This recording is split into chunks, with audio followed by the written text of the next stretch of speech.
I am currently a Director of People Science at Culture Amp, working directly on our product. And so those of you who don't know, Culture Amp, it's a Melbourne tech-based company. We are a people and culture platform, and we help companies collect and act on employee feedback. So what I do there is I currently lead a sort of set of project teams of data scientists, machine learning engineers, data engineers, and people scientists to undertake research on our product and our data to help guide our product in good directions and to make sure that our product's actually based on good science and research. And my background is in organizational psychology and human resource management. And I do realize I have somewhat of an unconventional role for your typical org psych or organizational psychologist. Starting out after uni, I thought I would try a few options and sort of have a bit of a sampling career. So I spent some time in employment coaching, HR admin, and psychometric testing.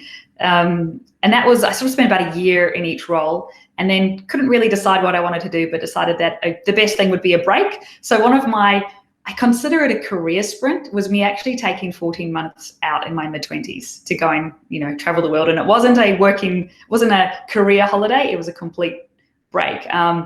I got back and then did what I called my consulting sprint or consulting arm. So I did my master's and started working in consulting, where I was wearing suits and doing all the things that you expect consultants to do. Learned loads from it, but realized it wasn't really the direction I wanted to go in. And so switched gears and did an in-house gig as an engagement and culture lead, so sort of internal HR. I did that for about 3 or 4 years.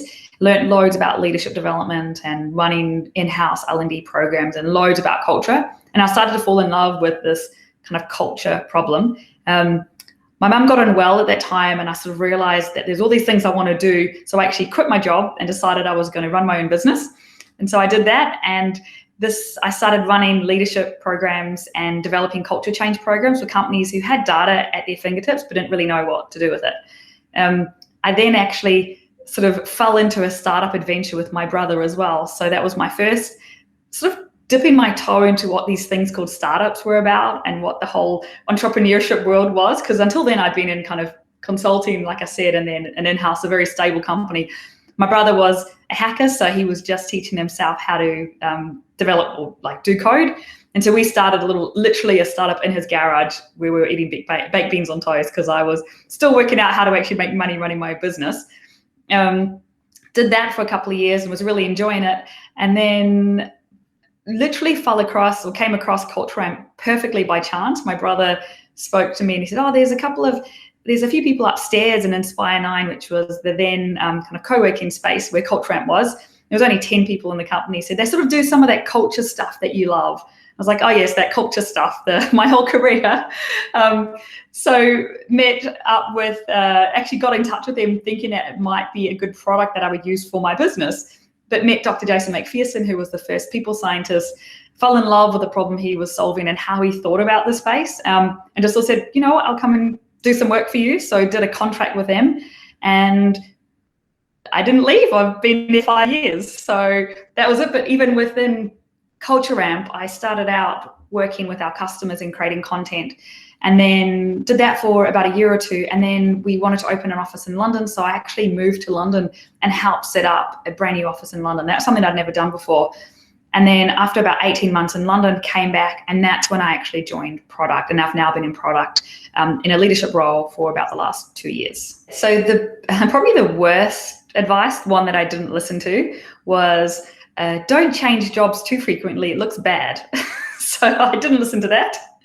It's very much depends on the reason you're changing. And I think if you're getting pulled by an opportunity or things just haven't worked out the way you thought they would, even after trying to make it work, definitely get yourself out of the situation. The other advice that I got that I didn't listen to either was don't leave consulting to take a career break before you've made it.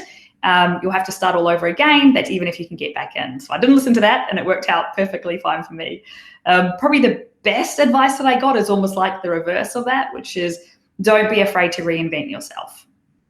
And so that's something that because that's still like a fear, even though I can say, I've changed, I've done lots of things. Every time I do make a change, I do have this kind of fear, and I'm like, no, don't be afraid to reinvent yourself. And this isn't really it's not so much advice, but it's more how I've lived my career and how I've made choices, is to live by my values. And this is really knowing what your values are. So in more simple terms, it's know why you are working, what you're about, and sort of what impact you want to have through your work. And because I've been reasonably clear with that, I've let that guide my career choices, and it's helped me understand whether I'm in a good place or not a good place, because I make decisions, honestly, mostly based on that.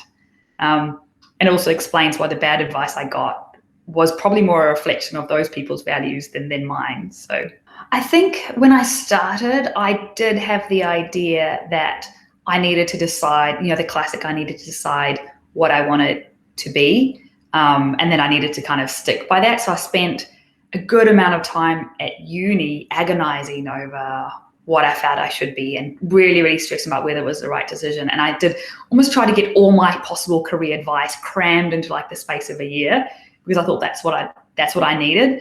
So I think that's probably what I would have liked to have known. From a psychology point of view, someone told me kind of a few years in that most of the work you're doing is looking at people, like dealing with egos and people's own emotions and uncertainties and insecurities. It's so true. So I kind of wish I'd known that a little bit earlier, because I almost didn't know what was going on in the workplace. And then when I realized, it's just people in the workplace with all their own stuff going on. That's all it is. It's just human relations. All we want to do is have our place in the world. That's all workplaces are. So yeah, I took it too seriously early on. This is a hard one, as I probably wouldn't change anything about my career path. But I think maybe staying in a job too long, I actually have done that, even though I've changed a bit.